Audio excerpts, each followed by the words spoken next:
Good morning sa inyong lahat at ako po ang iyong trainer for today. Ako si John Jester Ching and ang di-discuss ko ngayon is General's Course 1, New Technopreneurs Orientation or NTO. So ano ba talaga ang dapat mong gawin pagka-join mo ng V-Mobile? Siyempre, number 1, aralin mo ang negosyo at mag-attend ng trainings, which is ito po yung first part. So, anong gagawin nyo on your first week sa V-Mobile? Kailangan nyo pag-aralan ng negosyo, yung company profile, V-Mobile products, important commands such as access card sign-up, using and ordering products, replenishment of LX accounts or reload ng load wallet, maximize the website, loadextreme.ph and mylx.biz, and how to start sharing the business. So, prospect listing, first invites, and anong gagawin mo pagka-join ng mga technopreneurs mo sa group. So, dito, company profile, ang V-Mobile Technologies ay established April 29, 2008. So, as of now, more than 3 years na po ang company. So, pwede nyo sabihin na, sabi nila, pag 2 years na ang company, ibig sabihin, 95% stable na po ito. So, mag-ingat kayo, maraming mushroom companies ngayon or yung mga fly-by-night companies na ngayong araw, andyan sila, kinabukasan wala na sila. So dito, ang V-Mobile subsidiary of Penta Capital Management Corporation. Ibig sabihin, ang Penta Capital ang may-ari ng V-Mobile. So proven technology for 5 years. Yung load extreme kasi, yung system na ginagamit natin, yan pa yung pinakauna dati, 2003, si Sir Benko ang gumawa ng Universal Loading System. Nauna pa tayo sa Smart. Nung wala pa silang e-load, meron ng load extreme. Diba? Ang galing ni Sir Benko. So dito, 1.1 billion revenue in less than 2 years. Ibig sabihin, kumikitang kabuhayan talaga ang V-Mobile. So pag ang kumpanya kumikita, hindi yan magsasara. Dito, who is Penta Capital? So, kailangan nyo gawin yung homework nyo, mag-research kayo, pero some points na pwede nyo ma-consider dito is, established sila 1957. So, more than 50 years na ang Penta Capital, ibig sabihin, sobrang stable na nito. So, kailangan i-build up nyo yung credibility ng Penta Capital dahil sila yung may-ari ng V-Mobile. And syempre, para ma-warningan nyo rin yung mga prospects nyo sa ibang kumpanya na yung tao-tao lang may-ari, sa atin talaga, super credible and super stable yung company natin. V-Mobile products, yan. Sobrang dami nating produkto. Cellphone cards. Yung mga cards na ini-scratch. Landline. Yung online cards. Yung mga broadband internet kasali na dyan. Globe Tattoo, Sun Broadband, Smart Bro. So dito, online gaming. Yung mga mahilig mag-games.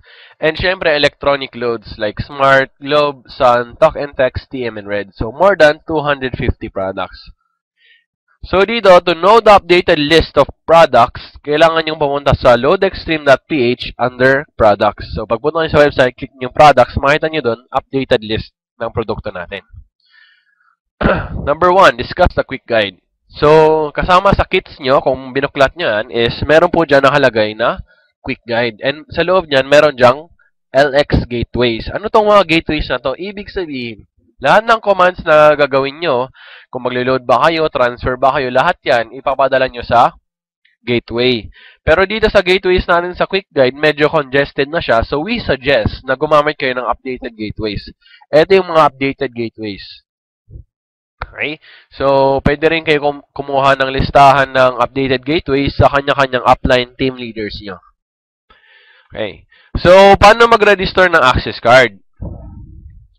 So, dito, pag gamit mo yung cellphone mo, merong format sa quick guide mo, LX space reg, space ID number, space SAC, yung SAC, subscriber activation code, located sa likod ng access card. Space birth date, remember to follow the format, which is month. Kung March ka, 03-22-1988. Okay, March 22, 1988, tandaan yung birthday ko. And then space, telco, kung Globe, Sun, or Smart. So, pag talk and text or TM, talk and text ka or red, ibig sabihin Smart ka. Pag TM ka, Globe, space your full name. So, send to your updated gateway, magre-replay siya ng PIK nyo. So, remember, ang tawag natin doon sa cards, hindi po siya retailer cards.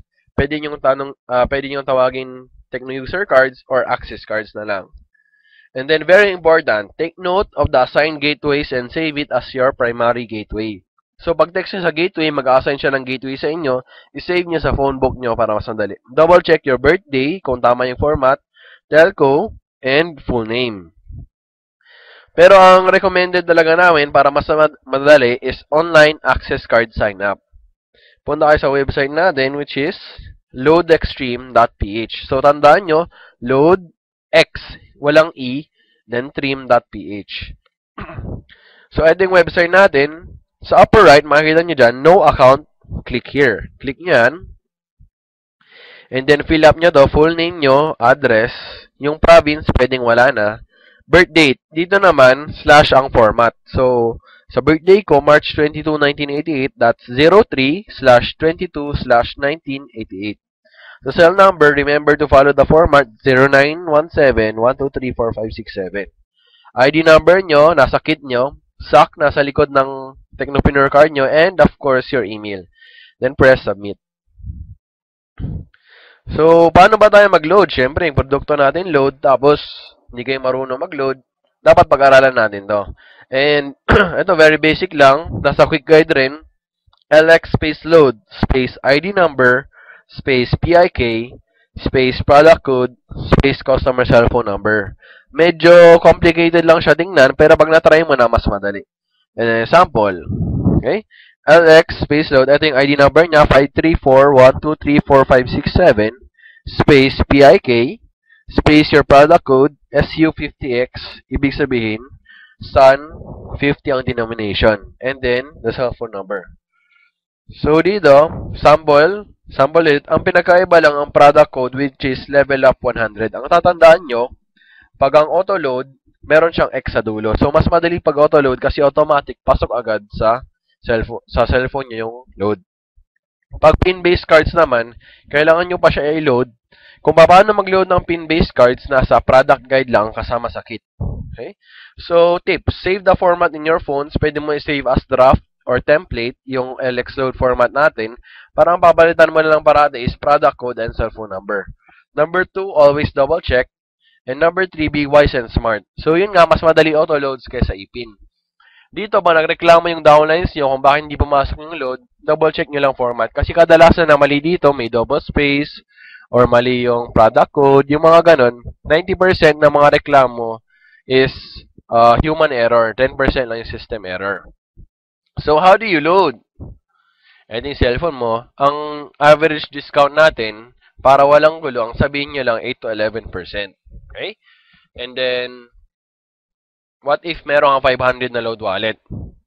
Niloadan mo ng Smart 115. So, ang nabawas sa'yo, hindi 115, since discounted tayo, ang nabawas lang sa'yo is 103 pesos. So, magkano na lang natira sa load wallet mo? Tama, 397. What if nag-load ka ng Globe? Siyempre, dahil discounted tayo, hindi 100 ang mababawas sa'yo, magkano? 90 pesos. So, ang natira na lang sa'yo is 307 pesos. So, pag in-add natin yung lahat, 522, ibig sabihin, nakasave ka ng 22 pesos. Pang merienda mo na rin yan. Assumption, 10% average savings.